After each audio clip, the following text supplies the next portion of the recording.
This is a post for Remainers, and it is an attempt to really understand Remainers' real rationale for the position they've taken, rather than what they purport to be their stated one.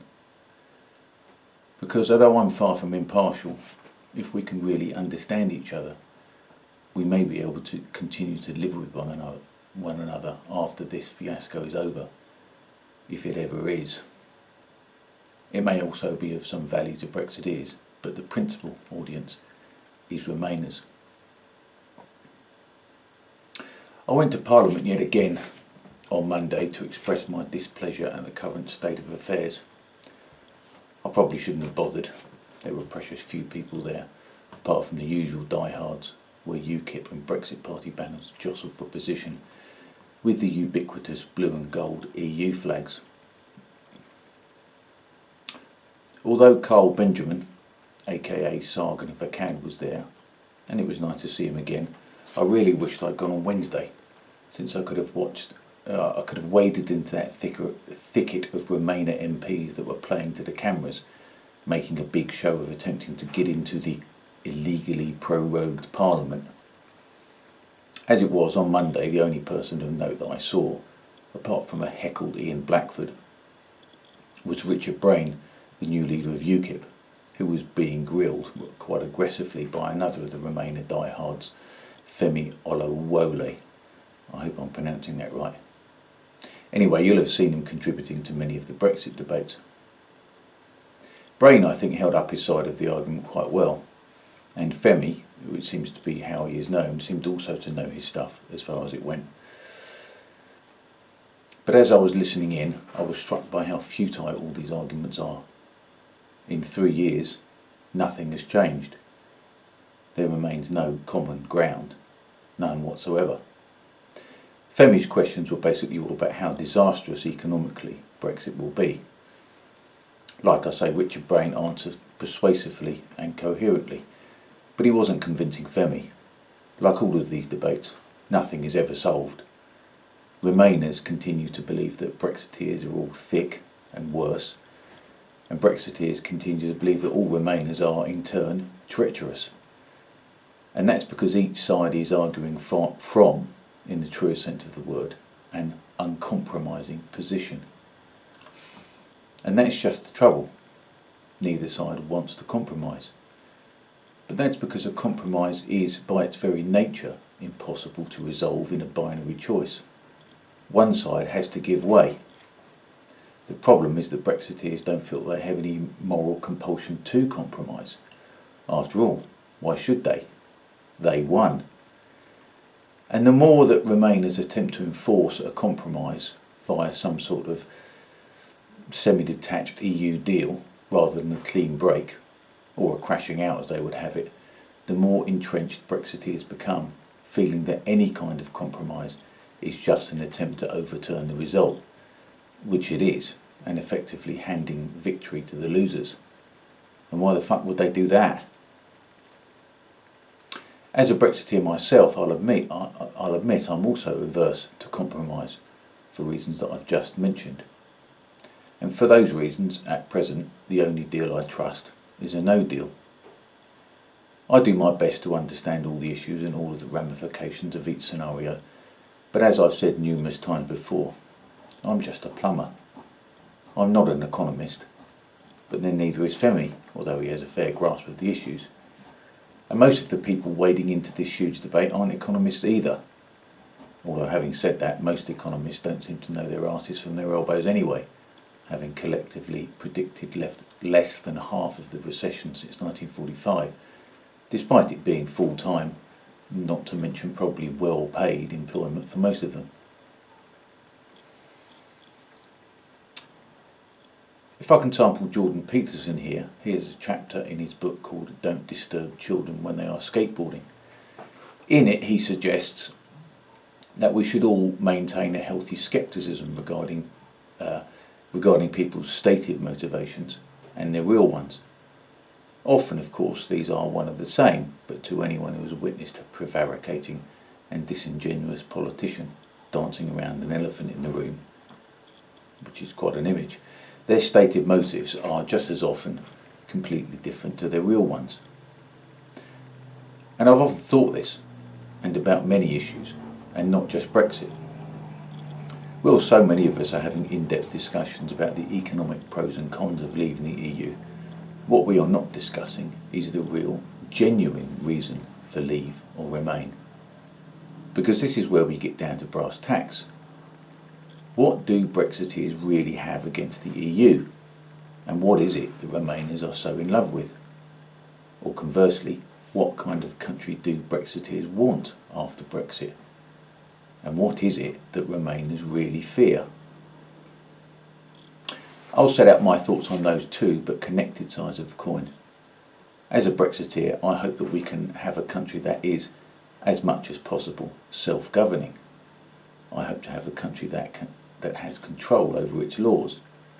I hope to have a country that can pick and choose which other country it can trade with. For instance, although most of our trade is with the EU, most of our profitable trade is with countries outside of the EU, like the United States, for instance, with whom we operate a significant trade surplus. I would like to have a country that was able to act in its own interests, rather than in the interests of German manufacturers. I hope to have a country that is not restrained in controlling its own borders. I hope to have a country that has its own armed forces, that will protect me and my compatriots from foreign powers, rather than those foreign powers holding sway. What I have against the EU is that it is undemocratic at its very core, and after over 60 years that is unlikely to change. The real power base, the Commission, is answerable to precisely nobody. Its members are appointed, not elected, and can therefore not be voted out. The European Parliament, the democratic part, appears to be merely a rubber stamping exercise for the Commission. What I have against the EU is that in order for it to succeed, it must place itself above the nations which make it up. As nearly all of the members of the EU are democracies, which until last week include the UK, this situation is intolerable for genuine democrats. It is intolerable for anyone who believes that the governors govern with the explicit consent of the governed. Any deviation from this is not, by any definition, democracy. And in the full spirit of disclosure, I'll also throw in my own doubts about Brexit. These are doubts that I rarely express, for fear of handing ammunition to the Remainer side. But they're there. They exist. They've always existed, even before the referendum. The most immediate is the loss of Scotland, which is a distinct possibility, and one which, as I've said before, if it came to pass, would break my heart. My other fear is that, with the world coalescing into trading superpowers and large trading blocs, the US, China, Brazil, India, Russia, NAFTA, ECOWAS, that Britain, by virtue of its modest size, may well be left out in the cold. But as with Scottish separation, I won't dignify it by describing it as independence, because subsuming itself straight back into the EU is no such thing. I believe that is a chance we're going to have to take. I believe it's worth the risk of future possible economic exposure to the near certainty of immediate foreign domination. So that's my stall laid out. What's yours, Remainers? Please feel free to correct me if I'm wrong, but let me try and have a guess. And my guess is that you like the EU purely because it is not a nation state. I'm guessing that affection for the nation state, patriotism in effect, is far too close to nationalism, which is too close to racism. It's not clear how one gets from patriotism, love of one's own country, to arrive at a hatred of another's, but I'll agree there is a link, a pathway. But the existence of that pathway doesn't mean that people will take it. A movement in a direction doesn't imply that that direction will be taken to its extreme, even though it could be. I understand that it is prudent to guard against that, but it is not logical to assume that that pathway will be taken. Take the case of Czechoslovakia. In 1993, Czechoslovakia voluntarily, and peacefully I might add, dissolved itself to become the two sovereign states of the Czech Republic and Slovakia. That obvious nationalism led to a separation, but as far as I'm aware, no conflict. Closer to home, the idea of a so-called hard border between Northern Ireland and the Republic of Ireland has repeatedly been suggested that it could increase tensions. The people of Northern Ireland, together with assistance from the British and Irish governments, committed themselves to breaking the cycle of murderous retribution and made massive and morally difficult compromises in order to achieve this. The idea that any sort of line on the map with the existence of some minimal kind of infrastructure will cause the people of Northern Ireland to instantly turn on their neighbours in an orgy of renewed sectarian violence seems to me to be insulting in the extreme. I also fear that in lionising the EU as something above patriotism, Remainers are being somewhat naive. The EU has a flag, it has an anthem, it has a currency, it has a central bank, it has a judicial system. Its aim is to have its own armed forces. How is that different from a nation? How is that not a country? My suspicion is that Remainers feel that the EU is in some intangible way better than the nation state, that it is somehow finer and more enlightened than the brutal and clumsy nation we call home, that it is but one step on the way to a one world government, and that if we'd only just let our old allegiances and prejudices fall away, we can all embrace this new brotherhood of man, free from the destructive cycle of interstate wars that have so blighted the history of mankind. I mean, is that it? Is it? Because it seems to me that all we are being invited to do is to abandon our allegiance to our nation state and exchange it for a superstate. I mean, what's the real difference? Why is some patriotism acceptable and some isn't? And there's another suspicion I have where this is concerned, and I've no real evidence for this theory, but I'm wondering if there might be a kernel of truth in it. It's a long shot, but bear with me. In the 1930s in Cambridge University, it was fashionable to consider oneself a communist. The memories of the futile carnage on the Western Front were still relatively fresh. The Soviet Union was still young, since Stalin had yet to embark on his murderous purges, and in any case there wasn't much in the way of reliable news coming out of Russia at the time. But it was fashionable, and by extension not uncommon, to declare oneself a communist. Most grew out of it, as people do, but some didn't and were actively recruited as spies for the Soviet Union against Britain. And a hardcore, Anthony Burgess, Donald Maclean, Kim Philby and Anthony Blunt, did real and lasting damage to Britain in the course of their careers, not least in the eyes of the Americans. Burgess, Maclean and Philby all eventually escaped and defected to Moscow, and eventually Anthony Blunt was unmasked. Their motives were genuine, it seems, and derived from their conscience and their desire to oppose fascism. But in at least one case, the rationale for betraying their countrymen was this: Britain was no longer a superpower, as proved by Britain's emasculation by the Americans during the Suez debacle, and that our continued pretense that this was not the case was shameful. A snobbish and pathological hatred for America also contributed to their treachery.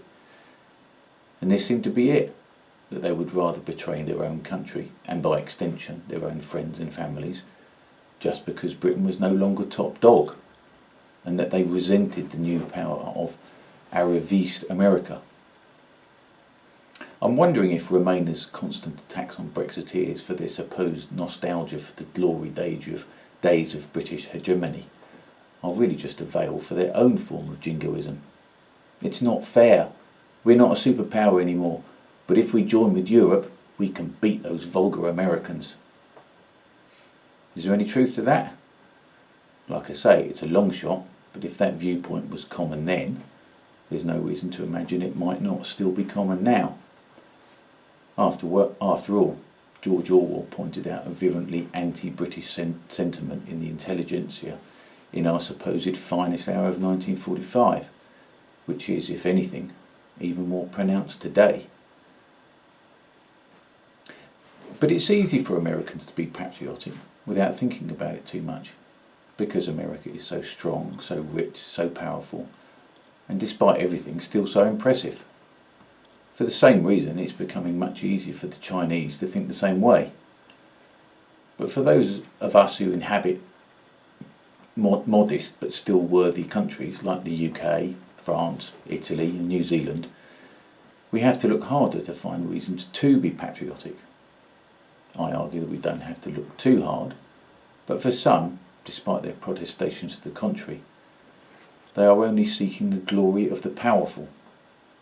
Perhaps the reason that so many Remainers despise Brexiteers is not because Brexiteers are revelling in past glories, as they accuse, but simply because they see Brexiteers as unambitious, not ambitious enough to be one of the big boys. Maybe that's it. Anyway, once again, it's a theory and a long shot. But remember, the zealot always conceals a secret doubt. And what is it that Remainers fear from Brexit? Despite all this talk of economics, I don't think that Remainers are that concerned about the economic case. That's what they say they're concerned about: jobs, investment, etc., etc., both of which are at record levels, I might add, despite the shit show in Westminster. But I don't buy it. I really don't. Remainers tend to use economics as a way to persuade Brexiteers of the error of their ways. But there's something else going on here. What do Remainers think will happen to a Brexit Britain? Is that it will return to being more British? And is it that Remainers fear?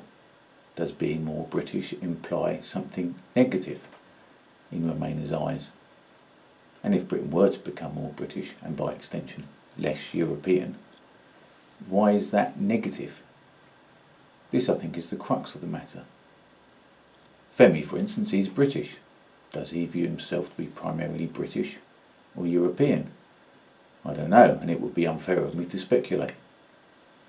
I, for instance, view myself as British first. Well, in fact, I view myself as human first. But after that, my allegiance is to Britain, since I do not view Scots, the Welsh or the Northern Irish as foreigners. In fact, I don't really view the Irish as foreigners either, but that's another story. Then comes my Englishness, and I am a European by accident of birth. But why is being European considered to be better than being British by so many? I've just been to Sicily, and it is, culturally speaking, one of the most impressive places I've ever been to. Italian culture is obviously dominant there, and is all the better for it. Apart from the numbers of German cars on the road, which is considerably more than there were than when I was last there 4 years ago, the place is a monoculture, and it's beautiful because of it. There is nothing there that shouts, what this country needs is a good dose of European culture. It doesn't. And my suspicion is that if Remainers were to visit Sicily, they wouldn't be bemoaning the lack of fish and chip shops and branches of Marks and Spencer. But somehow, in some unspoken way, British culture is seen as, well, kind of lacking something. But let's get down to the nitty-gritty, and I'm going to go out on a limb here. But what I think Remainers mostly fear is that Britain will become proud if we leave the EU. We might become proud of the fact that we have regained our previous independence. And maybe Remainers don't want that to happen. Although pride is of course one of the 7 deadly sins, when we talk of pride in the general sense, we don't usually think of it as being a bad thing. We're all proud of our kids, for instance. we talk of civic pride as a positive. If we've done some good work, we can say that we are proud of it. If we stand up to a bully, we also talk of being proud of ourselves. But national pride, oh no, that's not good. That's not good, because by going down the road of national pride, we are also, they fear, going down the same road as believing that we are superior. And if the British believe that they are superior, they must necessarily, so the thinking goes, believe that others are inferior. That, I think, is the root of Europhilia. If we remain within the EU, our sense of national pride will be diminished to the point of irrelevance. And I think that that is what Remainers want. I think that they think that with British pride comes a sense of superiority that will inevitably manifest itself as racism. And that's what I think all of this is ultimately about. But as with many things that Remainers think, it is all topsy-turvy. A close friend of mine believes that the Leave vote was motivated by bigotry. In fact, he's convinced of it. This guy is an intelligent, rational, compassionate and deeply moral person, and no kind of idiot.